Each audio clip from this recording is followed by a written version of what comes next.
الحمد لله. الحمد لله كفى والسلام على عباده الذين اصطفى أما بعد. أعوذ بالله من الشيطان الرجيم.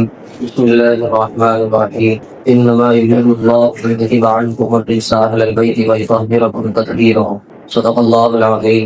اللهم صل على محمد وعلى آل محمد كما صليت على إبراهيم وعلى آل إبراهيم إنك حميد مجيد. اللهم بارك على محمد وعلى آل محمد كما باركت على إبراهيم وعلى آل إبراهيم إنك حميد مجيد. محترم بزرگوں اور دوستوں، یہ محرم الحرام کا مہینہ چل رہا ہے، اور جیسا کہ ہم سب جانتے ہیں کہ یہ ہمارا نیو ایئر ہے، یہ ہمارا نیا سال ہے۔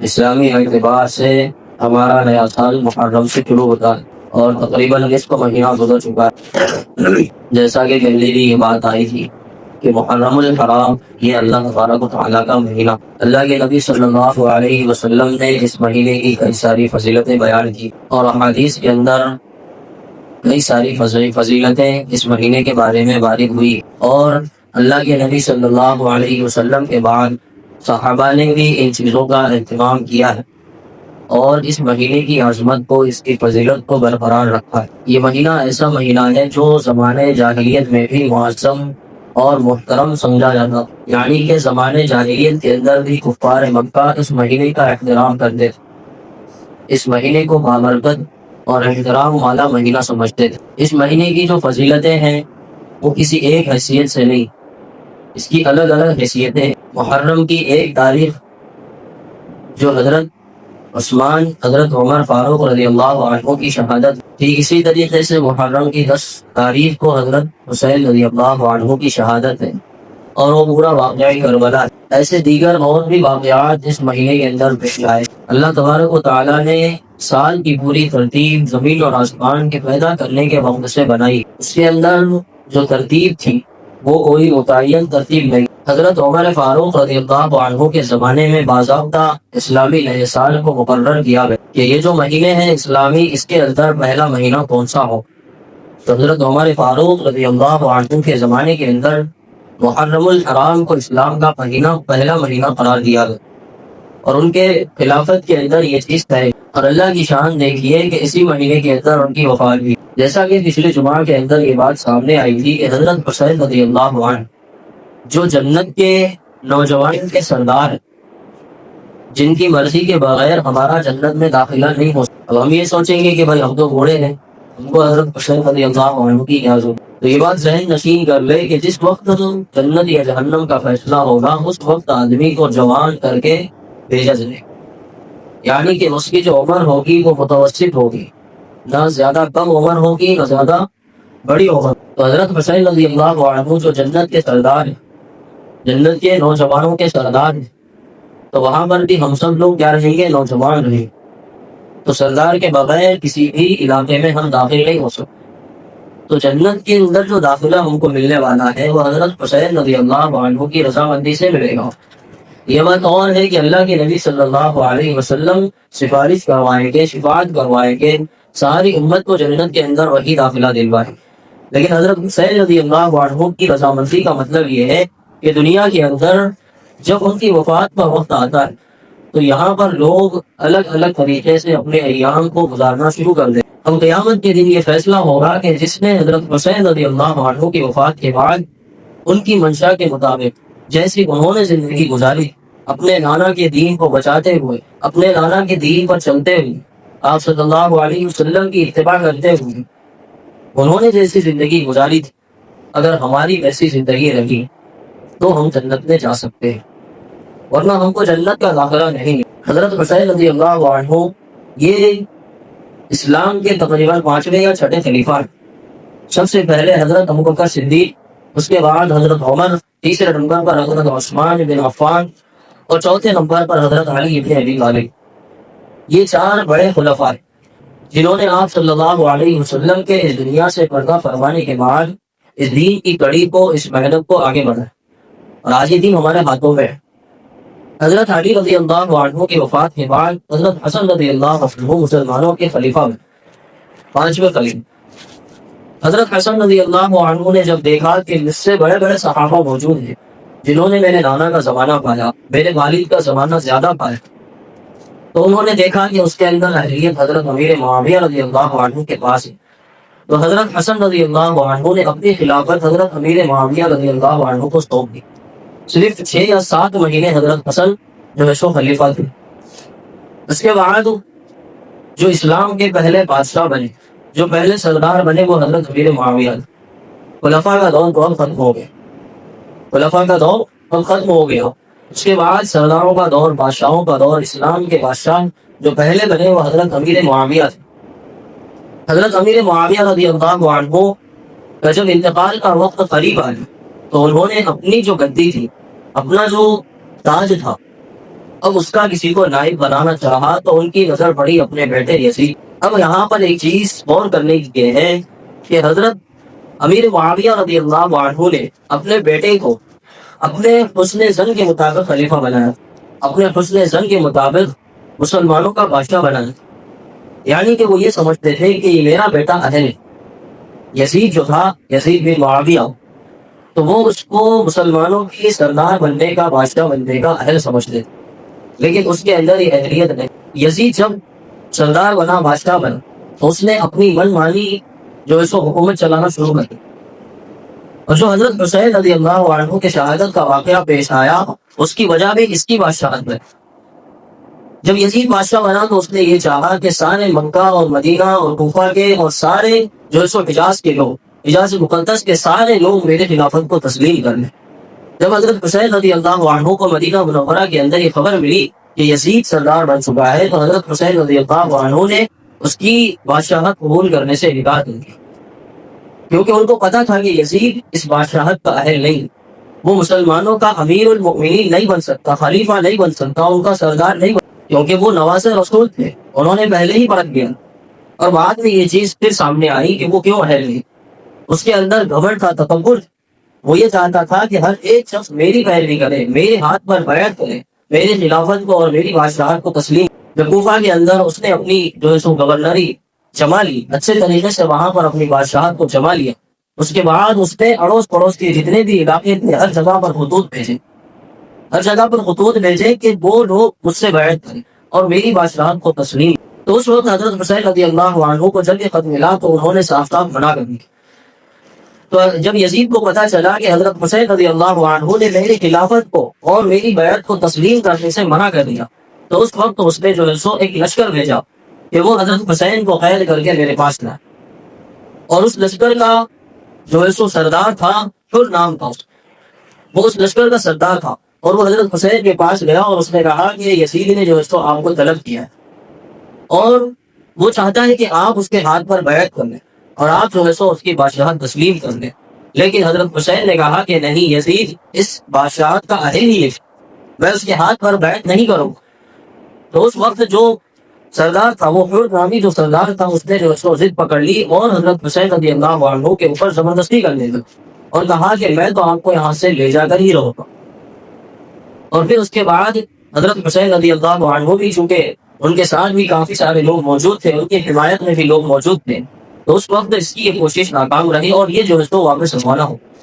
پھر اس کے بعد جب یہ واپس روانہ ہوا تو کوفہ کے لوگوں سے جو ہے سو حضرت حسین رضی اللہ عنہ کو خطوط آنا شروع ہوا، ان کے پاس جو ہے سو پیغام اور میسج آنا شروع ہوا کہ ہم یزید کی خلافت سے تنگ آ چکے ہیں، یزید جو ہے سو بہت بڑا ظالم ہے اور وہ یہ چاہتا ہے کہ اپنی من چاہی جو ہے سو بادشاہت کرے، اپنی من مانی حکومت چلائے، تانا شاہی جو ہے سو چلانا چاہتا ہے۔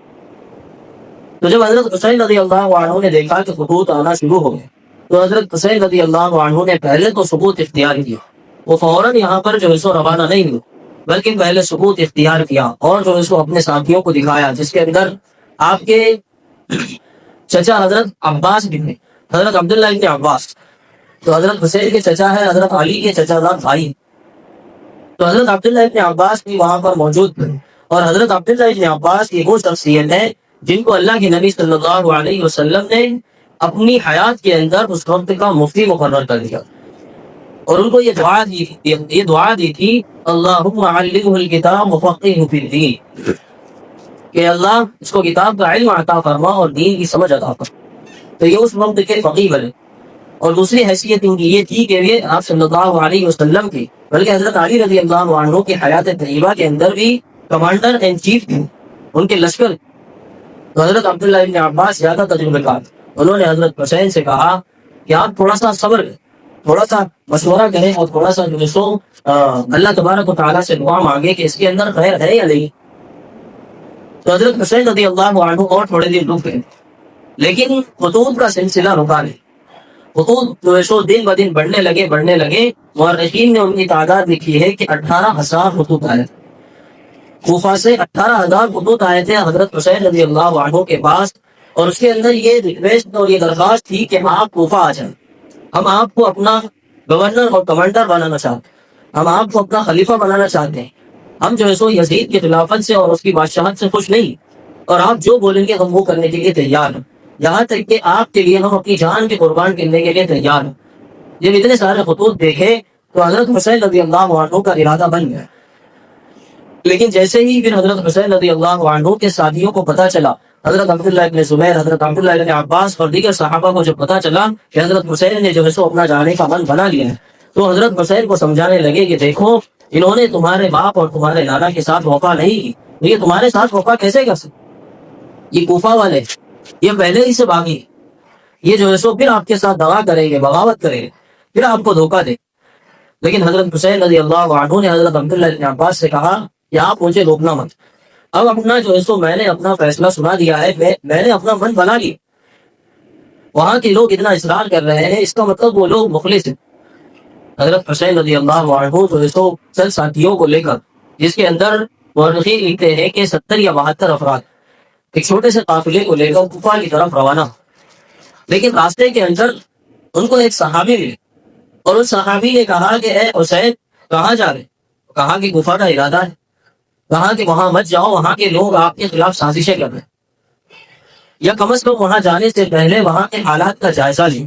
تو حضرت حسین رضی اللہ عنہ نے کوفہ کے بجائے مکہ مکرمہ کا رخ کر لیا اور مکہ مکرمہ کی طرف روانہ ہو گئے اور اپنے ایک نمائندے کو بھیجے، اور وہ نمائندے تھے حضرت مسلم بن عقیل. یہ بھی حضرت حسین رضی اللہ عنہ کے چچا بھائی. حضرت مسلم بن عقیل رضی اللہ عنہ کو بھیجا اور ان سے یہ کہا کہ آپ جا کر پہلے وہاں کے حالات کا جائزہ لیں، پہلے وہاں کے حالات کی خبر لیں، وہاں کی کیفیت دیکھیں، ماحول دیکھیں، اور اس سے مجھے اطلاع کریں، پھر اس کے بعد جو ہے سو ہم لوگ آگے کا فیصلہ کریں. حضرت مسلم بن عقیل رضی اللہ عنہ، حضرت مسلم بن عقیل رحمۃ اللہ علیہ، یہ صحابی نہیں ہے، حضرت مسلم بن عقیل رحمۃ اللہ علیہ یہ پہنچے کوفہ اور وہاں کا جائزہ لیا. اور انہوں نے وہاں کا جائزہ لینے کے لیے جب وہاں پہنچے تو دیکھا کہ بہت سارے لوگ حضرت حسین رضی اللہ عنہ کے کوفہ لانے کے لیے اصرار کر رہے ہیں. تو حضرت مسلم بن عقیل نے کہا کہ ٹھیک ہے، آپ لوگ میرے ہاتھ پر بیعت کریں، حضرت حسین رضی اللہ عنہ کے لیے میرے ہاتھ پر آپ لوگ بیعت کریں. تو اس وقت تقریباً 30 یا 32 ہزار لوگوں نے حضرت حسین رضی اللہ عنہ کے ہاتھ، حضرت مسلم بن عقیل رحمۃ اللہ علیہ کے ہاتھ پر بیعت کی کہ ہم لوگ حضرت حسین کا ساتھ دیں، ان کو یہاں پر بلا لیجیے، ہم ان کو بادشاہ بنائیں گے، اپنا خلیفہ بنائیں. لیکن جیسے ہی سارے معاملے کی خبر یزید کو چلی، یزید کو پتا چلا کہ فلانا ایک شخص مسلم بن عقیل جو ہے سو حضرت حسین کا نمائندہ بن کر آیا ہے، اور وہ جو ہے سو لوگوں کو حضرت حسین کی طرف بلا رہا ہے، حضرت حسین کے ہاتھ پر بیعت کرنے کے لیے دعوت دے رہے ہیں، اور لوگ اس کے ہاتھ پر بیعتیں کر. تو یزید نے فوراً وہاں کے گورنر کو چینج کر دیا، وہاں کی جو ہے سو ستہ بدل دی، وہاں کا جو ہے سو جو پی ایم تھا، وہاں کا جو بھی حاکم تھا، اس کو جو ہے سو چینج کر دیا. غالباً حضرت نعمان ابن بشیر ایک صحابی ہے، غالباً وہ وہاں کے جو ہے سو گورنر تھے، وہ سیدھے سادھے بھولے بھالے آدمی تھے. تو یزید نے ان کو ہٹا کر اپنے ایک گورنر جو کہ بہت ہی زیادہ ظالم تھا، عبید اللہ ابن زیاد، اس کو جو ہے سو وہاں کا گورنر مقرر کر دیا. تو جب عبید اللہ ابن زیاد وہاں کا گورنر مقرر ہوا تو اس نے جو ہے سو حضرت مسلم بن عقیل رحمۃ اللہ علیہ کو بلایا اور بلا کر کہا کہ تم اپنی اس دعوت سے پیچھے. تو جس وقت وہ گورنر بن کر آیا تھا وہاں پر، تو اس کے ساتھ مشکل سے 17 یا 18 لوگ. لیکن جیسے ہی وہ وہاں کے علاقے کے اندر داخل ہوا، اس نے فوراً پورے شہر کے اندر یہ اعلان کروا دیا کہ اب سے یہاں پر میری حکومت چلے گی، اب یہاں کا گورنر میں ہوں، اور جو میں بولوں گا وہ ماننا پڑے گا، میرا ہی حکم چلے گا. اب کوئی بھی جو ہے سو مسلم رحمۃ اللہ علیہ کی قیادت نہیں کرے گا، ان کی بات نہیں مانے گا. تو حضرت مسلم بن عقیل رحمۃ اللہ علیہ بھی اس کے سامنے ڈٹ گئے. ان کے اندر تھوڑا سا ایمانی جذبہ تھا، ایمانی طاقت تھی. ان کو پتا تھا کہ بھائی یہ تو 17-18 لوگوں کے ساتھ ہے، اور میرے ساتھ تو اتنا بڑا مجمع ہے، لیکن یہاں سے شروع ہوتی ہے کوفہ والوں کی دغا بازی، یہاں سے شروع ہوتی ہے کوفہ والوں کی بغاوت, ان کی دھوکہ دہی, ان کی دھوکے بازی. کوفہ والوں نے یہاں پر اپنا رنگ بدلنا شروع کر دیا, کیونکہ ان کو پتا تھا کہ یہ جو گورنر نیا مقرر ہو کر آیا ہے یہ یزید کا بھیجا ہوا گورنر ہے, اور یزید چونکہ پاورفل آدمی ہے, اس کی اگر ہم نہیں مانیں گے تو ہمارے ساتھ بھی کچھ برا ہو سکتا ہے.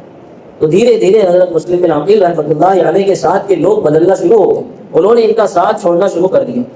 32,000 سے 3,200 لوگ بچ گئے, 32,000 سے 3,200 لوگ بچ گئے جو حضرت مسلم بن عقیل رحمۃ اللہ علیہ کے ساتھ کھڑے. تو جب مسلم بن عقیل رحمۃ اللہ علیہ نے حالات کا جائزہ لیا اور دیکھا کہ اتنے سارے لوگ میرا ساتھ چھوڑ رہے ہیں, تو پھر وہ عبید اللہ ابن زیاد کے پاس گئے اور اس کو پھر سے چیلنج کیا کہ تو اپنی جو ہے سو دغا بازی سے باز آ جا. تو اس نے کہا کہ دیکھ اتنے سارے لوگ میرے ساتھ آ چکے ہیں, اور میں تجھے پھر سے جو ہے سو وارننگ دیتا ہوں کہ اگر تیرے ساتھ جو لوگ موجود ہیں ان کو اپنے بچوں کو یتیم اور اپنی بیویوں کو بیوہ کروانا ہو تو وہ تیرے ساتھ کھڑے رہیں. جیسے ہی ان کے ساتھیوں نے یہ بات سنی تو فوراً سارے کے سارے حضرت مسلم بن عقیل رحمۃ اللہ علیہ کو چھوڑ کر جدا ہو. اور اب وہاں کی وادی کے اندر, اس پورے علاقے کے اندر حضرت مسلم بن عقیل رحمۃ اللہ علیہ تنہا تھے جو اس شخص کا جو ہے اس کو سامنا کر رہے تھے, پورا ڈٹ کر اس کا مقابلہ کر رہے تھے. جب اس سارے واقعے کی خبر حضرت حسین رضی اللہ عنہ کو پہنچی تو حضرت حسین رضی اللہ عنہ نے اپنا لشکر لے کر بھی جو ہے سو کوفہ کی طرف روانہ ہو. کوفہ پہنچتے ہی سب سے پہلے عبید اللہ ابن زیاد کے پاس گئے اور اس سے کہا کہ میرا بھائی کہاں, مسلم بن عقیل کہاں ہے؟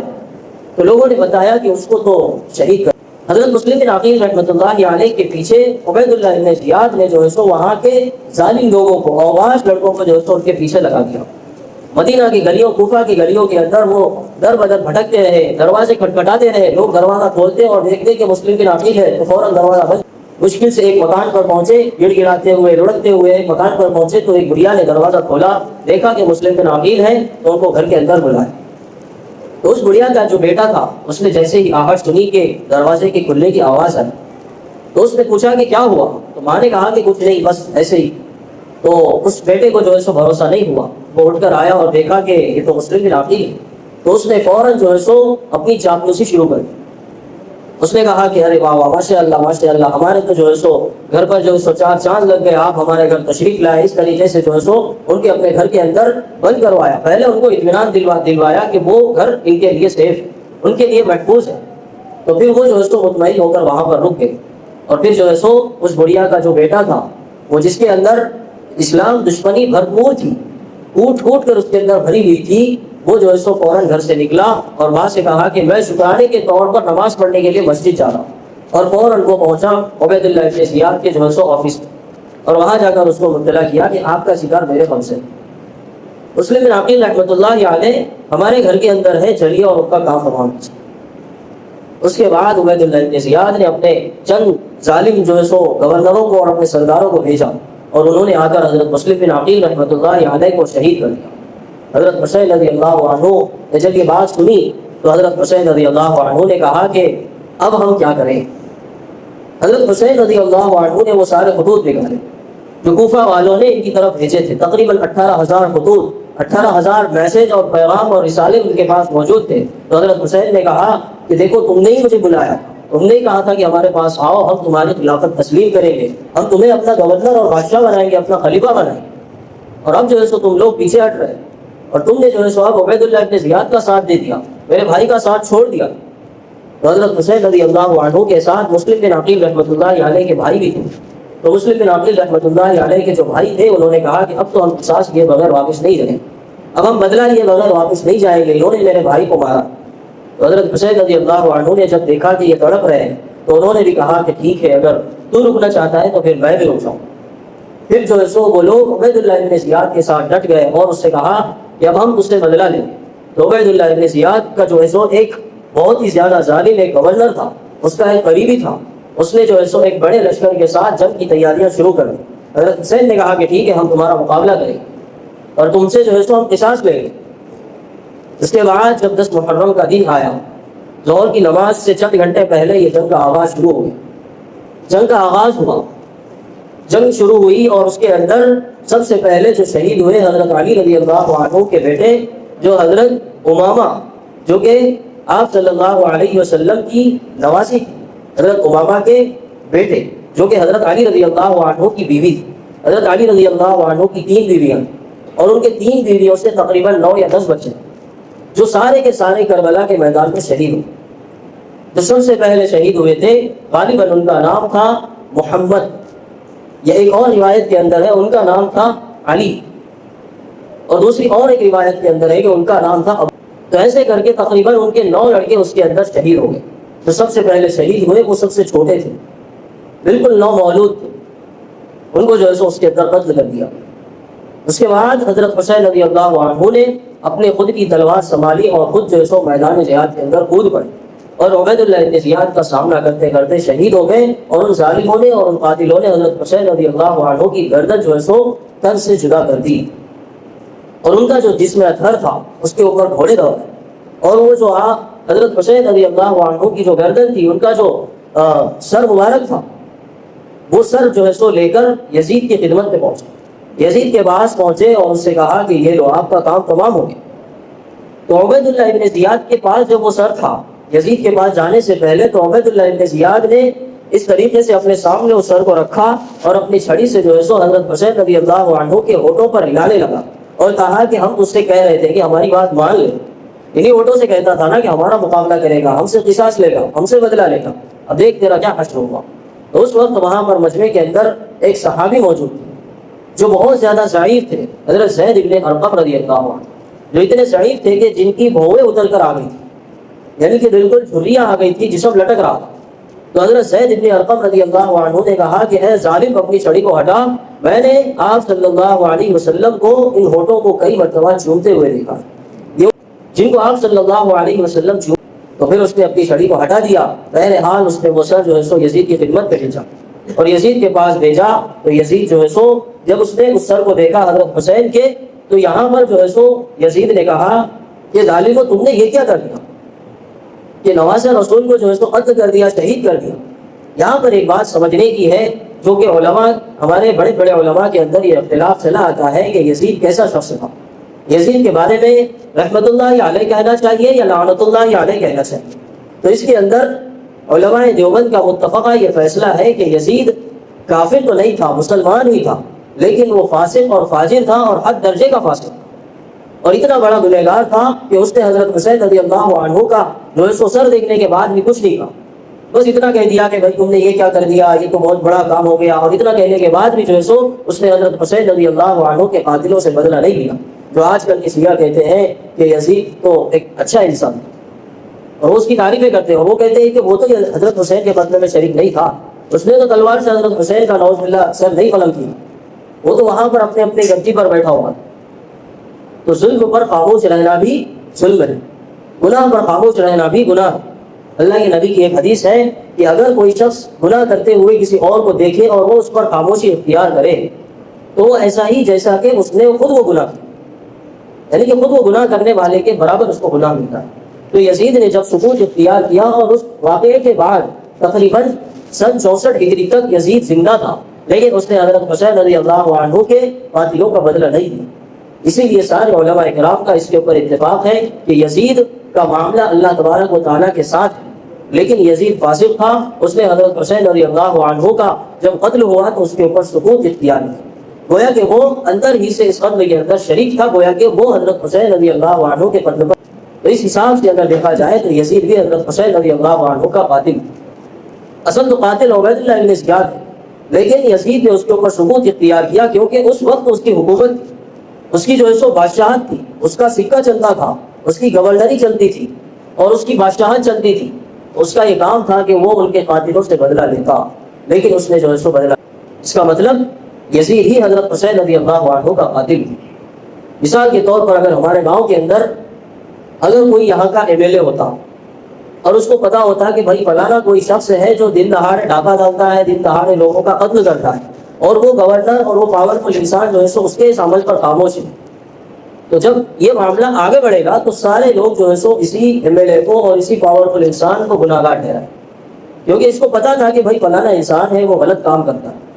اسی سے ہم سمجھ سکتے ہیں کہ اگر ہمارے آس پاس میں بھی اگر ہم کسی غلط کام کو دیکھتے ہوئے اگر ہم خاموشی اختیار کرتے ہیں تو گویا کہ ہم بھی اس غلط کام کرنے والے کے ساتھ برابر. ہم جہاں کہیں بھی دیکھیں کسی کو غلط کام کرتے ہوئے تو فوراً روکنا چاہیے، ٹوکنا چاہیے، ورنہ بنی اسرائیل کے واقعے کی طرح ہمارا بھی حال ہو سکتا ہے کہ عابد تھا، عبادت گزار تھا، کوئی اللہ تعالیٰ کی ایک پلک جھپکنے کے برابر بھی نافرمان، لیکن ساری بستی گناہ گار تھی تو پوری بستی کو اٹھا کر اسی کے اوپر پلٹ دیا. کیوں؟ اس لیے کہ گناہ کو دیکھ کر خاموشی اختیار. آج ہم اپنے گاؤں کا جائزہ لیں، اپنے گھروں کا جائزہ لیں. ہمارے پورے گاؤں کے اندر کھلی بدعات رائج ہے، ہمارے گھروں کے اندر گناہوں کا رواج ہے. ہم اس کے اوپر سکوت اختیار کرتے ہیں، کہتے ہیں کہ بھائی والد صاحب ناراض ہوں گے، بھائی ناراض ہوگا، ہمارے والدہ ناراض ہوں گے، اگر ہم ان کو ٹوکیں گے، ان کو روکیں گے تو بیوی لا طاعت لمخلوق فی معصیۃ الخالق، کہ جہاں کہیں خالق کی نافرمانی ہو رہی ہو وہاں پر مخلوق کی اطاعت جو ہے سو بالکل ہی جائز نہیں ہوتی. بالکل ہی مخلوق کی اطاعت وہاں پر حرام ہے، چاہے وہ ہمارے سگے ماں باپ ہی ہیں.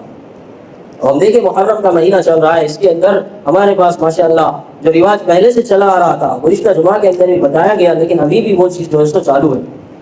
اکثر گھروں کے اندر ماشاءاللہ ابھی بھی چونگے. کیا وجہ ہے؟ کیوں بنتے؟ میٹھا کھانا ہے یا پھر میٹھا کھانا سنت ہے؟ اس وجہ سے. میٹھا کھانا اگر سنت ہے تو بھائی باقی مہینوں کے اندر بھی بناؤ، دوسرے مہینے بھی ہے، پورے سال کے 11 مہینے پڑے ہوئے ہیں، اس کے اندر بھی میٹھا بناؤ. کسی خاص نیت سے، کسی خاص طرز عمل کی اگر ہم کاپی کرتے ہیں تو قیامت کے دن اللہ تبارک و تعالیٰ ان کے ساتھ ہی کاپی پیسٹ کر کے جہنم میں ڈال. اس لیے ان سارے چیزوں سے بچنا ضروری ہے. اچھے اچھے گھرانے اس کے اندر مبتلا ہے. اللہ تبارک و تعالیٰ ہم سب کی اس سے حفاظت فرمائے. جو بھی کہا گیا سنا گیا اللہ تبارک و تعالیٰ مجھے اور آپ کو کہنے سننے سے زیادہ عمل کرنے کی توفیق عطا فرمائے. وما علینا الا